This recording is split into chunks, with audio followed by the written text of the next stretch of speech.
जिंदगी बदल देने वाली कहानी। किसी ने बड़े कमाल की बात कही है कि इस कलयुग में ईश्वर से शिकायत मत रखिए, क्योंकि ईश्वर ने हम सबके पेट भरने की जिम्मेदारी ली है, पेटियां भरने की नहीं। जिंदगी बदल देना वाली कहानी।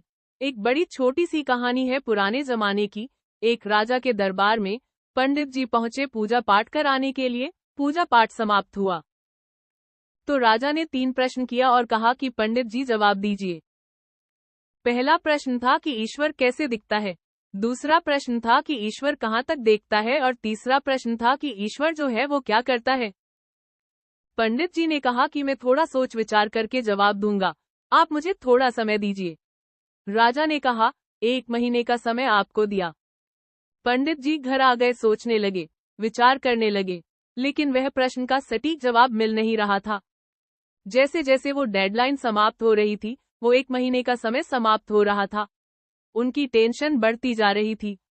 उनका एक बेटा था, बड़ा विद्वान और होशियार था, बुद्धिमान था, तो उसने समझ लिया कि पिताजी चिंता में है। उसने पूछा कि पापा क्या हुआ, तो बताया पंडित जी ने कि राजा ने 3 प्रश्न किए हैं और उनका जवाब मांगा है। उसको लगता है कि हम जवाब दे दूंगा। तो पूछा पंडित जी के बेटे ने कि बताइए क्या प्रश्न है।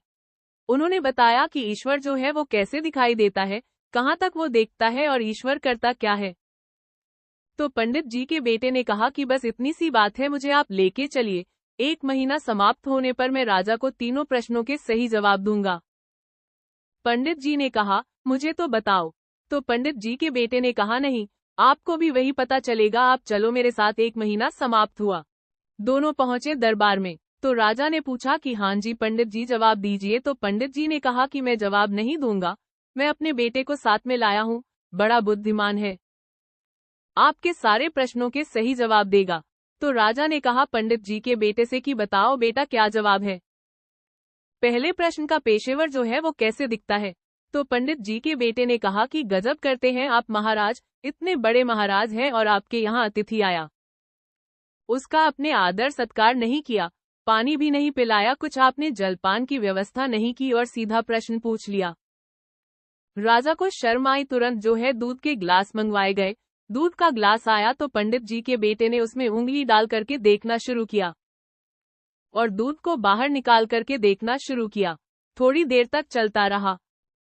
फिर राजा ने पूछा कि कर क्या रहे हो। तो पंडित जी के बेटे ने कहा कि साहब मैं इसमें मक्खन ढूंढ रहा हूँ। तो राजा ने कहा कि दूध में ऐसे मक्खन थोड़ी ना दिखाई देगा, दूध से पहले दही बनाया जाता है, दही को मथा जाता है, फिर मक्खन जो है दिखता है, फिर मक्खन मिलता। तो ठीक जवाब जो है। पंडित जी के बेटे ने कहा कि ठीक यही बात है, ईश्वर ऐसे थोड़ी ना दिखाई देगा, वो हर आत्मा के अंदर विद्यमान है। हर आत्मा में, हर जीव में जो आता है उसमें परमात्मा रहता है। लेकिन पहले आपको नियमों का पालन करना होगा, ध्यान करना होगा, अभ्यास करना होगा, उन्हें प्रसन्न करना होगा, फिर वो आपको दिखाई देंगे। राजा जवाब से बड़ा खुश हुआ। उसने कहा ठीक है, दूसरे प्रश्न का जवाब दो कि भगवान जो है, ईश्वर जो है, कहाँ तक देखता है।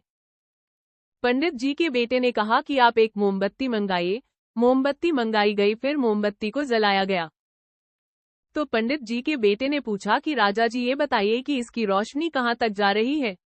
तो राजा ने कहा कि चारों तरफ जा रही है। तो पंडित जी के बेटे ने कहा बिल्कुल, भगवान भी चारों तरफ देखता है, चारों तरफ उनका प्रकाश विद्यमान है। ये मत सोचो कि हमारे कर्मों का हिसाब उनके पास नहीं है, उनके पास हर कर्म का हिसाब होता है। राजा बहुत प्रसन्न, उसने और कहा, अब तीसरे प्रश्न का जवाब दो कि ईश्वर करता क्या है। पंडित जी के बेटे ने कहा क्या आप ये सवाल जो है गुरु बन करके पूछ रहे हैं या शिष्य बन करके पूछ रहे हैं। राजा ने विनम्रता से कहा कि मैं शिष्य बन करके पूछ रहा हूँ। पंडित जी के बेटे ने कहा आखिर गजब करते हैं।